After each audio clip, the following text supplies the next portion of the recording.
Okay student, domain range पर कुछ और क्वेश्चन करते हैं। तो नेक्स्ट क्वेश्चन है f x is equal to 1/√x-5। इसका डोमेन एंड रेंज फाइंड करना है। तो डोमेन इसका देखा कैसे फाइंड करेंगे।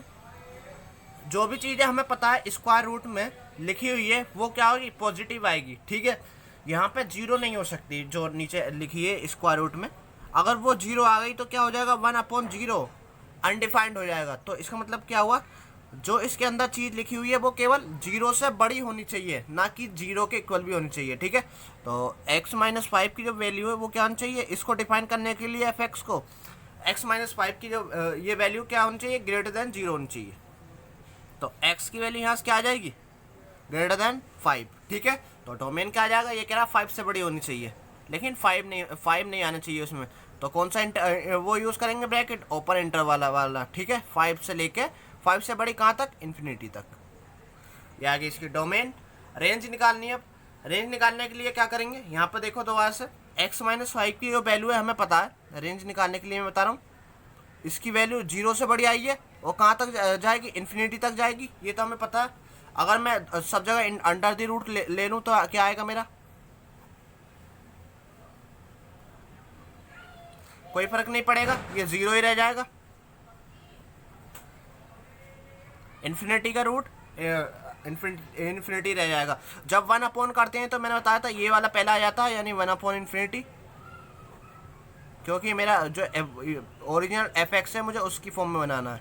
तो 1/इन्फिनिटी जीरो होता है, ये कितना हो जाएगा, 1/√x-5 एफ एक्स, और ये कितना हो जाएगा 1/0 इनफाइनाइट। यानी एफ एक्स की जो वैल्यू क्या, जीरो और इन्फिनिटी के बीच में आएगी। यानी रेंज क्या आ गई मेरी, रेंज जीरो को तो इंक्लूड नहीं किया इसने। ठीक है, ये आ जाएगी इसकी रेंज। ठीक है, नेक्स्ट क्वेश्चन करते हैं, find domain f x is equal to √2 - 2x - x²। ये न्यूमरेटर में, तो अंडर द रूट के अंदर जो भी चीज़ लिखी होगी वो क्या होगी, greater than equal to zero. ठीक है, अब जीरो आ जाएगा तो दिक्कत नहीं करेगा ना रूट में। -1 से मल्टीप्लाई कर दो, क्या आएगा, x² + 2x - 2। ये हो जाएगा साइन चेंज जब -1 से मल्टीप्लाई करते हैं। तो बस यहाँ से x की वैल्यू और पता चल जाए, मुझे रूट पता चल जाए ना, उसके बाद हम क्या करेंगे, नंबर लाइन पर उसको ड्रॉ कर लेंगे। तो मैं इसके अलग में रूट निकाल रहा हूँ, x²। तो a की वैल्यू आ गई यहाँ से 1, b की वैल्यू आ गई 2 और c की वैल्यू आ गई -2। तो फॉर्मूला क्या होता था, -b प्लस माइनस b² यानी 2 का स्क्वायर 4 -4ac। तो 4 × 1 4, -2 करूँगा तो प्लस हो जाएगा वो अपॉन 2a। तो -2 प्लस माइनस ये हो गया 12। 12 को मैं लिख लूँगा 4 × 3 upon 2। x is equal to 4 का रूट लूँगा 2 आ जाएगा बाहर, 2 से डिवाइड किया तो मेरा क्या आ गया, -1 प्लस माइनस √3। तो मेरे दो रूट आए, x की जो वैल्यू आई है मेरी दो आई हैं, -1 प्लस √3 और -1 माइनस √3। ठीक है, तो यहाँ जो ये रूट आएंगे वो किस फॉर्म में होंगे, x माइनस पहला रूट और दूसरे के लिए लिखो ऐसे x माइनस दूसरा रूट।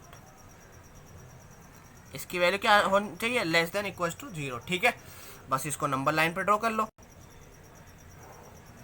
तो पहले क्या आया, -1। पहले ये नेगेटिव है तो नेगेटिव नंबर पहला आएगा। यहाँ पे क्या आएगा, देखो इक्वलिटी कैसी है, इक्वल्स वाली है, तो इसको क्या करेंगे, क्लोज इंटरवल में बंद करेंगे दोनों को।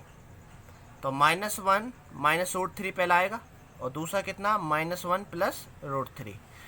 तो मैंने बताया इससे बड़ी मैं कोई वैल्यू डालूंगा तो मेरा पॉजिटिव आएगा, देन नेगेटिव, देन पॉजिटिव। ठीक है, मैंने ये सिखाया था पे। तो यहाँ से हमें क्या चाहिए, हमारी रिक्वायरमेंट क्या, लेस देन इक्वल टू 0। तो लेस देन इक्वल टू 0 तो हमारा ये वाला रीजन आ गया।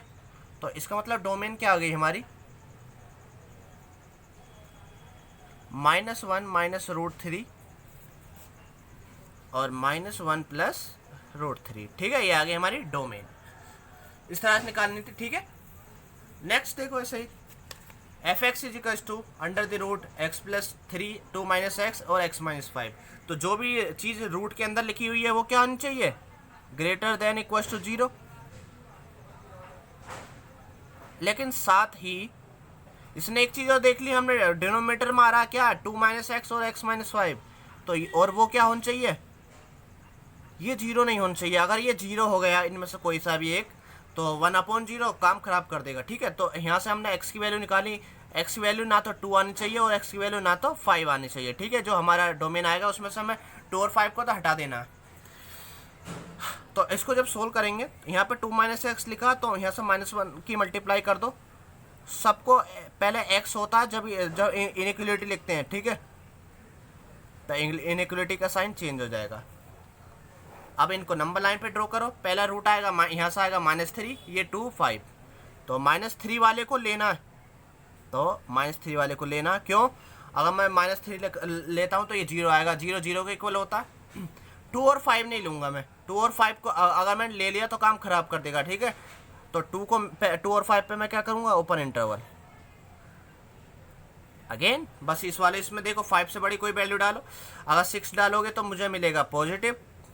ऐसे 2 और 3 के बीच में, अगर मैं 2 और 5 के बीच में अगर मैं 3 डाल के देखता हूँ तो मुझे मिलेगा नेगेटिव। ऐसे इसमें -3 और 2 के बीच में अगर मैं 0 डाल दूँ तो 0 मुझे मिलेगा अगेन पॉजिटिव, नेगेटिव, इस तरह से मिलता रहता है, ठीक है। हमारी रिक्वायरमेंट क्या, <0 यानी नेगेटिव चाहिए मुझे।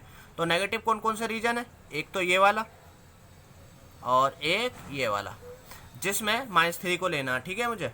तो इसकी डोमेन क्या आ जाएगी, सॉरी यहाँ पे ये वाले ब्रैकेट आएगा, -∞ से -3 का, 3 को मुझे लेना है यूनियन 2 से लेके 5 तक, दोनों ही ओपन इंटरवल वाले ब्रैकेट आएंगे, ठीक है। तो ये आ गई इसकी डोमेन। तो ये समझ आया होगा कि कैसे डोमेन रेंज फाइंड करते हैं, ठीक है। मैंने काफ़ी सारे क्वेश्चन करा दिए हैं अब डोमेन रेंज पे।